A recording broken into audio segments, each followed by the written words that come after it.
Hello, ये मेरा first video है जिसमें मैंने गैमेटोजेनेसिस के बारे में बताया है। गैमेटोजेनेसिस, गैमेट्स का फॉर्मेशन। गैमेटोजेनेसिस में गैमेट फॉर्मेशन होता है, जिस प्रक्रिया को हम बोलते हैं युग्मक जनन की प्रक्रिया। गैमेट्स का बनता है जिस प्रक्रिया को हम बोलते हैं युग्मक जनन की प्रक्रिया। अब युग्मक जनन की प्रक्रिया आखिर होती कैसे है? सबसे पहले हम देखते हैं जो गैमेट्स का फॉर्मेशन होता है तो इसमें मेल में पाए जाने वाला टेस्टिस और फीमेल में पाए जाने वाला ओवरी का विशेष रोल होता है। टेस्टिस में स्पर्म बनता है, ओवरी में एग बनता है। अब इसको टेस्टिस को हिंदी में ब्रशर बोलते हैं, ओवरी को अंडाशय बोलते हैं। अब ओवरी और ब्रशर में जर्मिनल एपिथेलियम की कोशिकाएं होती हैं। जर्मिनल एपिथेलियम कोशिकाएं, जर्मिनल एपिथेलियम कोशिकाएं जिसको हिंदी में बोलते हैं जेनेटिक एपिथेलियम कोशिकाओं से गैमेट्स का फॉर्मेशन होता है। गैमेट्स कोशिकाएं, सेल्स, गैमेट्स बनते हैं जिसे हम गैमेटोजेनेसिस कहते हैं। शॉर्टकट में एक लाइन में बोलेंगे कि टेस्टिस एवं ओवरी की एपिथेलियम कोशिकाओं से गैमेट्स के बनने की प्रक्रिया को गैमेटोजेनेसिस कहते हैं।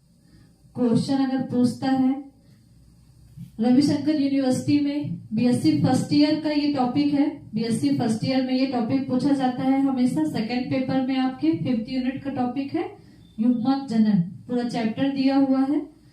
युग्मक जनन से आप क्या समझते हैं, इस पर एक निबंध लिखिए। तो जब युग्मक जनन पूछेगा तो आपको शुक्र जनन और अंड जनन दोनों बताना पड़ेगा, उनकी प्रक्रिया बतानी पड़ेगी। लेकिन अगर क्वेश्चन पूछता है कि युग्मक जनन से आप क्या समझते हैं, अंड जनन की प्रक्रिया का वर्णन करो। क्वेश्चन यहाँ पे चेंज भी होता है, अंड जनन की प्रक्रिया लिखी हुई है, यहाँ पे शुक्र जनन की प्रक्रिया भी पूछ सकता है। स्पर्मेटोजेनेसिस पूछेगा या oogenesis। स्पर्मेटोजेनेसिस को हिंदी में बोलते हैं शुक्र जनन,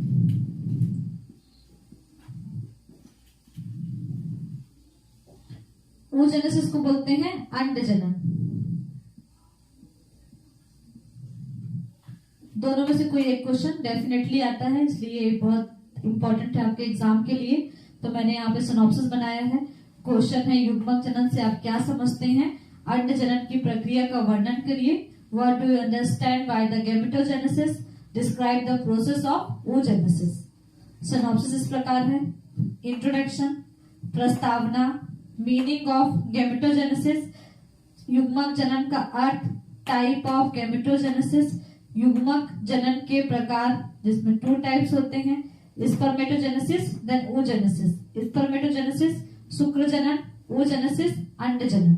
देन oogenesis के बारे में मैंने वीडियो बनाया है। आज मेरा टारगेट जो है वो oogenesis है। मैंने oogenesis को एक्सप्लेन करूंगी यहाँ पे। oogenesis फिर क्वेश्चन, क्योंकि oogenesis पूछा है, यहाँ पे देख सकते हैं आप oogenesis के बारे में क्वेश्चन में पूछा गया है, इसलिए मैंने आज यहाँ पे oogenesis को एक्सप्लेन करूंगी। तो oogenesis फिर यहाँ से स्टार्ट होगा, oogenesis then phases of oogenesis। oogenesis के 3 फेज होते हैं जिसको हम शॉर्टकट में बोल सकते हैं म्यू गोमा। म्यू का मतलब होता है मैचुरेशन फेज, जिसको हिंदी में बोलते हैं, म्यू का मतलब होता है मल्टीप्लिकेशन फेज, जिसको हिंदी में बोलते हैं गुणन प्रावस्था। दूसरा है ग्रोथ फेज, जिसको हिंदी में बोलते हैं वृद्धि प्रावस्था। देन तीसरा है मैचुरेशन फेज, जिसको हिंदी में बोलते हैं परिपक्व प्रावस्था। देन स्ट्रक्चर ऑफ ओवम, उसके बाद कंफ्यूजन एंड डिफरेंस।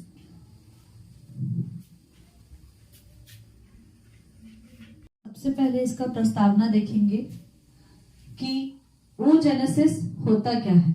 oogenesis का डेफिनेशन, प्रस्तावना हम कैसे लिखते हैं एग्जाम में, तो इसको लिख सकते हैं कि oogenesis जो होता है वो ओवरी में ओवम के निर्माण की प्रक्रिया होती है।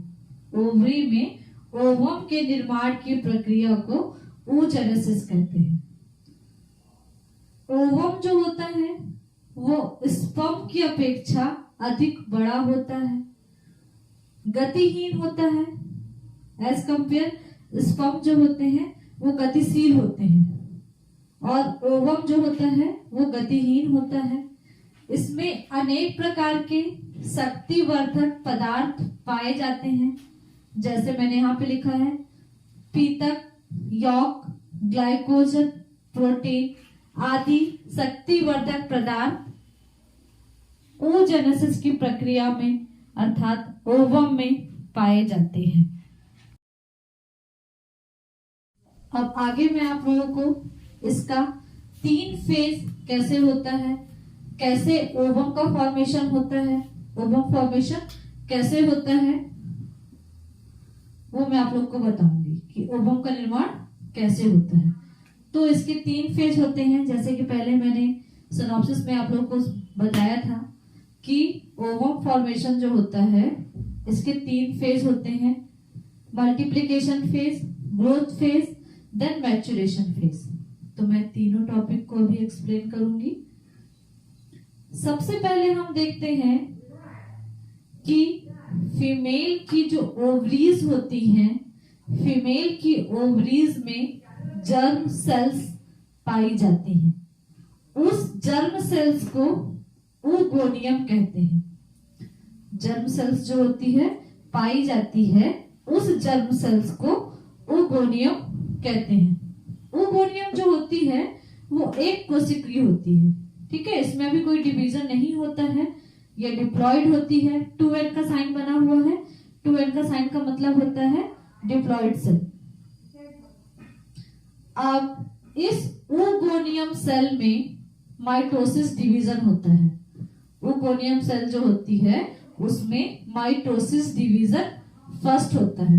माइटोसिस का मतलब होता है कि अपने समान कोशिका का निर्माण करना, इसलिए इसको कहा जाता है समसूत्री विभाजन।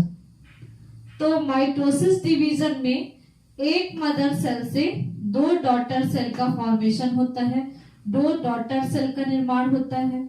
और जो 2 डॉटर सेल बनती है इसमें गुणसूत्र की संख्या जो होती है, क्रोमोसोम, नंबर ऑफ क्रोमोसोम जो होता है वो मदर सेल के बराबर ही होता है।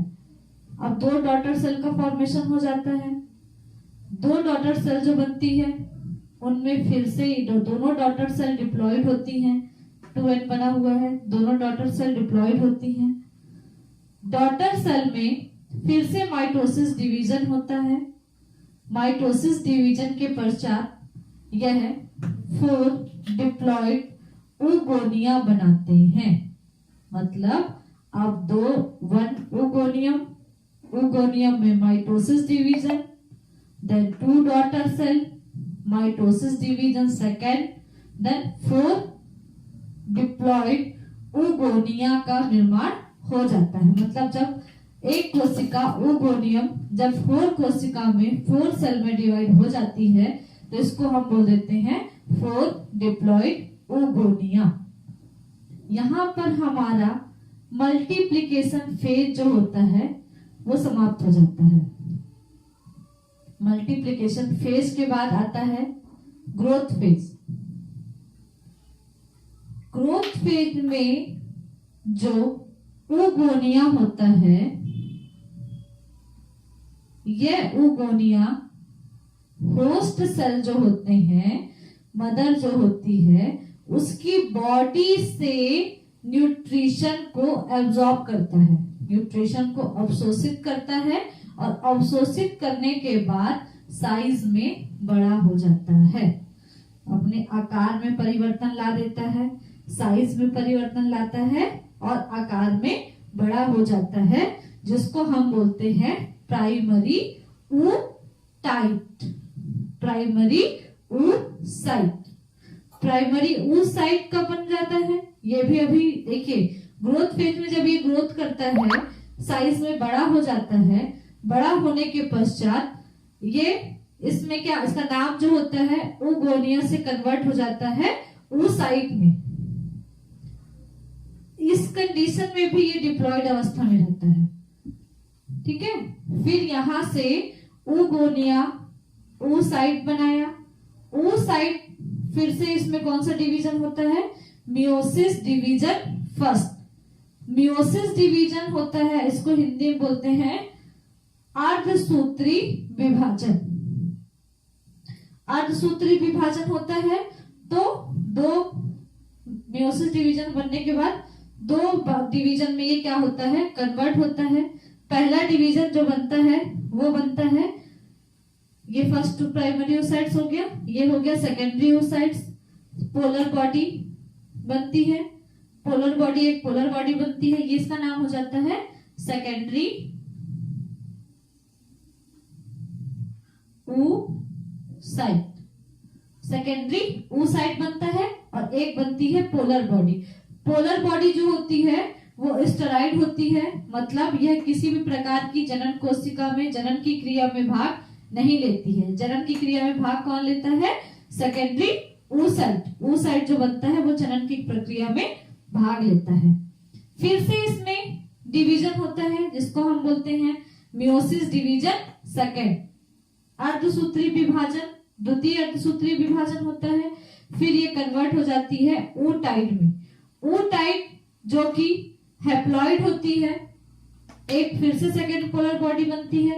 यह पोलर बॉडी भी एब्सेस होती है, किसी भी प्रकार की जनन की प्रक्रिया में भाग नहीं लेती है। oocyte सेकेंडरी oocyte का निर्माण होता है। oocyte जो होती है वो कुछ समय के पश्चात ओवम में कन्वर्ट हो जाती है। इस तरह से यहाँ पर इस प्रक्रिया तीनों फेज प्रवस्थाओं के द्वारा ओवम का निर्माण होता है। एक बार मैं आप लोग को फिर से एक्सप्लेन करना चाहती हूँ। फीमेल की ओवरीज में जर्म सेल्स होती है। जर्म सेल्स जो होती है वो ओगोनिया कहलाती है। ये जर्म सेल्स जो होती है डिप्लॉयड होती है। इसमें माइटोसिस डिवीजन फर्स्ट होता है। माइटोसिस डिवीजन का मतलब होता है कि दो डॉटर सेल में इसका डिवीजन होना। एक मदर सेल जो होती है वो डॉटर सेल में डिवाइड हो जाती है। इन दोनों में ही गुणसूत्र नंबर ऑफ क्रोमोसोम जो होता है वो मदर सेल के बराबर ही होता है। यह भी डिप्लॉयड अवस्था होती है। इनमें माइटोसिस डिवीजन सेकेंड होता है। माइटोसिस डिवीजन सेकेंड होने के पश्चात 4 डिप्लॉयड oogonia बनता है। इस तरह से मैच्योरेशन फेज जो होता है वो समाप्त हो जाता है। मैच्योरेशन फेज के बाद आपका आता है ग्रोथ फेज। ग्रोथ फेज का मतलब होता है वृद्धि प्रवस्था। इस प्रवस्था में जो 4 डिप्लॉयड oogonia बनते हैं उसमें से वह oogonia बॉडी से न्यूट्रिशन प्राप्त करते हैं और न्यूट्रिशन प्राप्त करके साइज में बड़े हो जाते हैं। साइज में बड़े हो जाते हैं तो इसको हम बोल देते हैं प्राइमरी oocyte। प्राइमरी oocyte जो होता है फिर से इसमें मियोसिस डिवीजन होता है। मियोसिस डिवीजन होने के बाद यह 2 सेल में डिवाइड होती है। पहली सेल जो होती है वो कहलाती है, वो जो होती है जनन क्रियाओं में भाग लेती है, जिसको हम बोल देते हैं सेकेंडरी oocyte। और एक बनती है पोलर बॉडी। पोलर बॉडी जो होती है वो स्टेरॉइड होती है, मतलब ये किसी प्रकार की जनन की क्रिया में भाग नहीं लेती है। इनमें फिर से माइटोसिस मियोसिस डिवीजन सेकेंड होता है। फिर बनता है oocyte और एक second polar body. Second polar body भी जनन की क्रिया में भाग नहीं लेता है और oocyte साइज में बड़ा हो जाता है और इस तरह से कुछ समय के पश्चात ओवम का फॉर्मेशन हो जाता है। देखिए अभी जो डायग्राम आप लोगों को दिखाई दे रहा है ये डायग्राम है ओवम का। अभी आपका सिनॉप्सिस में नेक्स्ट टॉपिक है स्ट्रक्चर ऑफ ओवम। तो हम ओवम के बारे में डिस्कस करेंगे कि ओवम का स्ट्रक्चर संरचना किस तरह की होती है। यहाँ पे डायग्राम बना हुआ है। सबसे पहले बाहर की तरफ एक झालदार संरचना दिखाई दे रही है, झालर की तरह एक संरचना दिखाई दे रही है जिसको हम बोलते हैं corona radiata. Corona radiata, corona radiata के अंदर बहुत सारे फॉलिकल सेल्स पाए जाते हैं। जो फॉलिकल सेल्स जो होते हैं कोरोना रेडिएटा के अंदर पूरी तरह से फैले हुए होते हैं। ओवम का जो साइज होता है, व्यास होता है 2.0 mm व्यास होता है। कोरोना रेडिएटा बाहर की तरफ पाई जाती है। कोरोना रेडिएटा के अंदर फॉलिकल सेल्स पाए जाते हैं।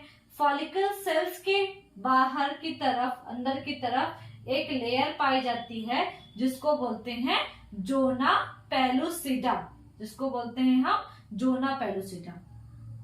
जोना pellucida is the most important layer of ovum, क्योंकि जोना पेलुसिडा जो लेयर होती है ये किसी दूसरे स्पीसीज के स्पर्म को अंदर जाने से रोकती है। मतलब अगर ह्यूमन ओवम है तो ह्यूमन का ही जो स्पर्म होगा वो ओवम के अंदर जाएगा, अदरवाइज ये जो लेयर दिखाई दे रही है, मजबूत लेयर जो दिखाई दे रही है, ये जोना पेलुसिडा ये क्या कर देगी, उसको स्पर्म को बाहर की तरफ निकाल देगी, बाहर की तरफ ढकेल देगी, मतलब अंदर उसको प्रवेश नहीं करने देगी। उसके बाद अंदर की तरफ देखिए एक लेयर दिखाई दे रही है जिसको हम बोलते हैं वेट्रिलाइन। ये एक पारदर्शी मेम्ब्रेन होती है जिसको हम बोल देते हैं प्लाज्मा मेम्ब्रेन या ओलेमा। प्लाज्मा मेम्ब्रेन के अंदर एक लिक्विड फ्लूइड भरा हुआ रहता है, इस फ्लूइड को हम बोल देते हैं साइटोप्लाज्म या ओप्लाज्म। एक ओप्लाज्म भरा हुआ रहता है जिसको हम ओवम के अंदर भरा है, इसलिए हम इसको बोल देते हैं ओप्लाज्म। ओप्लाज्म के साइड में फ्लूइड में एक लिक्विड में एक गोलाकार संरचना दिखाई दे रही है। एक गोलाकार संरचना जो होती है इसको बोलते हैं न्यूक्लियस, जिसको बोलते हैं जर्मिनल वेसल्स, इसको बोलते हैं न्यूक्लियस। न्यूक्लियस के अंदर एक संरचना दिखाई दे रही है जिसको बोलते हैं न्यूक्लियस। इस तरह से ओवम का स्ट्रक्चर होता है। सबसे बाहरी तरफ पाई जाती है कोरोना रेडिएटा, जो झालादार संरचना होती है, जो ग्रीन कलर से बनी हुई है। ब्लू कलर के डॉट्स दिखाई दे रहे हैं, वो होती है फॉलिकल सेल्स। फॉलिकल सेल्स के अंदर एक लेयर दिखाई दे रही है जिसको बोलते हैं कोरोना रेडिएटा। कोरोना रेडिएटा का कार्य होता है कि ये किसी भी अदर स्पीसीज के स्पर्म को ओवम के अंदर जाने से रोक देती है। जोना पेलुसिडा के अंदर होता है एक लेयर दिखाई दे रही है ब्लू कलर की जिसको बोलते हैं वेट्रिलाइन मेम्ब्रेन या प्लाज्मा मेम्ब्रेन या ओलेमा। इसके अंदर प्लाज्मा मेम्ब्रेन के अंदर एक लेयर लिक्विड फ्लूइड पाया जाता है जिसको बोलते हैं साइटोप्लाज्म। साइटोप्लाज्म के अंदर न्यूक्लियस होता है, न्यूक्लियस के अंदर न्यूक्लियोलस होता है। इस तरह से स्ट्रक्चर ऑफ ओवम दिखाई देता है। इस तरह से ओवम का स्ट्रक्चर होता है जो 0.2 mm व्यास का होता है। Thank you. आपको वीडियो अच्छा लगे या कुछ कमी लगी हो तो आप कमेंट्स करके जरूर बताएं।